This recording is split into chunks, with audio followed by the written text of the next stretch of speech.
lahir pada 22 April 1904 di New York City dari keluarga Yahudi Jerman yang makmur.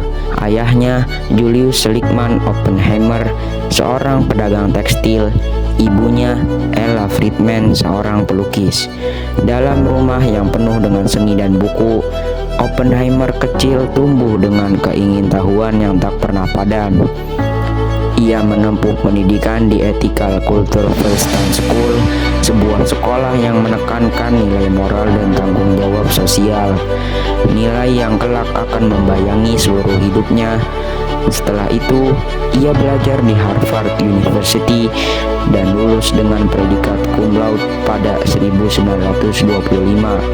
Hanya dalam 3 tahun di Harvard, ia tak hanya menekuni fisika, tetapi juga sastra Prancis, filsafat, dan puisi Sanskerta. Setelah Harvard, Oppenheimer melanjutkan studi ke University of Cambridge di Inggris, bekerja di bawah Sir Ernest Rutherford, penemu inti atom.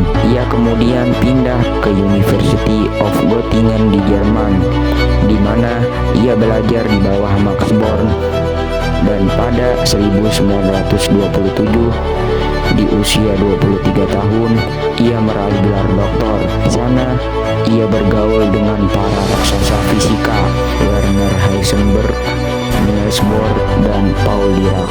Pada tahun 1929, Oppenheimer kembali ke Amerika Serikat dan mulai mengajar di University of California, Berkeley, serta di California Institute of Technology, Caltech.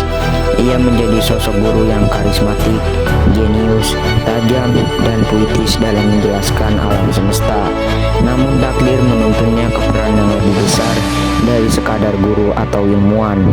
Pada 1942, di tengah Perang Dunia Kedua, ia dipilih untuk memimpin proyek Manhattan, program rahasia Amerika Serikat untuk mengembangkan bom atom sebelum Nazi Jerman melakukannya. Di gurun Los Alamos, New Mexico, Oppenheimer menjadi ayah dari senjata paling mematikan dalam sejarah. Lalu pada 16 Juli 1945, ketika bom pertama diledakkan di uji coba Trinity,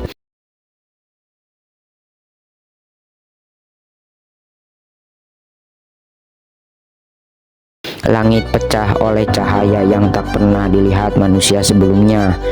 Dalam keheningan itu, Oppenheimer hanya berkata pelan, Few people laughed, few people cried, most people were silent. Now I am become death, the destroyer of worlds. Beberapa minggu kemudian, bom serupa dijatuhkan di Hiroshima dan Nagasaki. Dunia terdiam, dan di dalam diam itu, Oppenheimer mulai hancur secara batin. Ia menyadari bahwa ilmu yang ia cintai telah melahirkan kekuatan yang bisa memadamkan peradaban. Setelah perang, Oppenheimer diangkat sebagai Kepala Atomic Energy Commission's General Advisory Committee pada 1947. Ia menggunakan posisinya untuk menyerukan pengendalian senjata nuklir dan kerjasama internasional, menentang pengembangan bom hidrogen yang lebih kuat. Namun sikap moralnya dianggap ancaman politik di tengah paranoia Perang Dingin. Pada 1954, dalam sidang keamanan yang memalukan, pemerintah Amerika mencabut izin keamanannya. Ia dituduh bersimpati pada komunis dan dikhianati oleh bangsanya sendiri. Tapi di balik pengasingan itu, Oppenheimer justru menemukan kedamaian yang lebih dalam. Ia tak lagi bicara dengan ledakan, tapi dengan kesunyian. Di Institute for Advanced Study Princeton, ia merenung bersama para pemikir besar seperti Einstein, bukan lagi tentang bagaimana menciptakan dunia baru, tapi bagaimana manusia bisa bertanggung jawab atas dunia yang telah ia ciptakan.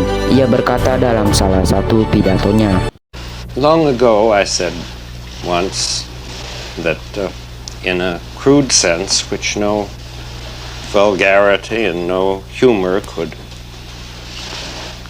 quite erase, the physicists had known sin. Namun dari pengakuan dosa itu lahirlah kebijaksanaan. Oppenheimer menjadi simbol kesadaran bahwa ilmu dan moralitas tidak boleh dipisahkan, karena keduanya adalah dua sisi dari satu nyala yang sama. Pada tahun 1965, Oppenheimer didiagnosis menderita kanker tenggorokan akibat bertahun-tahun merokok tanpa henti. Tubuhnya mulai lemah, tapi pikirannya tetap tajam. Di masa-masa akhir hidupnya, ia lebih banyak tinggal di rumahnya di Princeton bersama istrinya, Catherine Kitty Puening, dan anak-anaknya, Peter dan Tony. Ia menerima Enrico Fermi Award pada tahun 1963, sebuah bentuk rekonsiliasi simbolis dari pemerintah Amerika Serikat. Pada 18 Februari 1967, Oppenheimer mengembuskan napas terakhirnya di usia 62 tahun. Ia meninggal bukan sebagai penghancur dunia, melainkan sebagai manusia yang berdamai dengan cahaya dan bayangannya sendiri. Abunya disebar di laut dekat St. John, Kepulauan Virgin, seolah kembali ke unsur asal, melebur dalam harmoni semesta yang dulu begitu ia kagumi.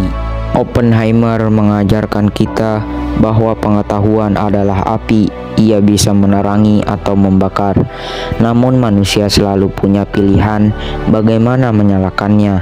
Ia bukan hanya ilmuwan, tapi seorang filsuf yang hidup di antara persamaan dan perenungan. Dalam dirinya, ilmu pengetahuan tidak berakhir pada rumus, tetapi pada pertanyaan yang lebih tinggi. Apakah kita pantas memiliki kekuatan sebesar yang kita ciptakan?